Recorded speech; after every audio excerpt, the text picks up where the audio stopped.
এক রাজ্যে এক রাজা ছিলেন, তিনি খুব ভোজনরসিক ছিলেন।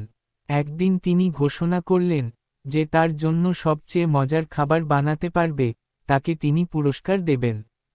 এ কথা শুনে রাজ্যের সব বাবুর্চিরা লেগে পড়ল। কেউ বানালো পোলাও, কেউ বিরিয়ানি, কেউ বা নানা রকমের মিষ্টি। কিন্তু রাজা তো কিছুতেই খুশি হন না। সবার খাবারেই কোনো না কোনো দোষ ধরেন। এমন সময় এক সাধারণ বাবুর্চি রাজদরবারে হাজির হল। সে রাজার সামনে একটা বাটিতে গরম ভাত আর লবণ লঙ্কা দিল। রাজা তো দেখে রেগে আগুন। তোমার এত বড় সাহস, তুমি আমাকে এই সাধারণ খাবার খেতে দিয়েছ?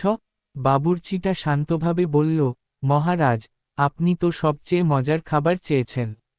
কিন্তু আমার মনে হয় সবচেয়ে মজার খাবার হলো সেটাই, যেটা আপনার খিদে পেলে সবচেয়ে ভালো লাগে।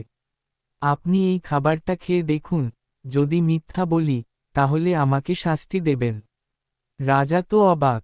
তিনি খেয়ে দেখলেন, সত্যিই তো, গরম ভাত আর লবণ লঙ্কা তার কাছে অমৃতের মতো লাগল। এরপর তিনি বাবুর্চিকে অনেক পুরস্কার দিলেন আর রাজকীয় বাবুর্চি বানিয়ে ফেললেন।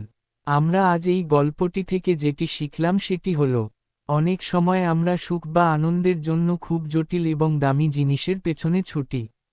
কিন্তু গল্পের রাজা যেমন পোলাও বিরিয়ানির ভিড়ে সাধারণ গরম ভাত আর লবণ লঙ্কার মাঝে আসল স্বাদ খুঁজে পেলেন, তেমনি জীবনের আসল আনন্দ ও শান্তি প্রায়ই খুব সহজ ও সাধারণ জিনিসের মধ্যে লুকিয়ে থাকে।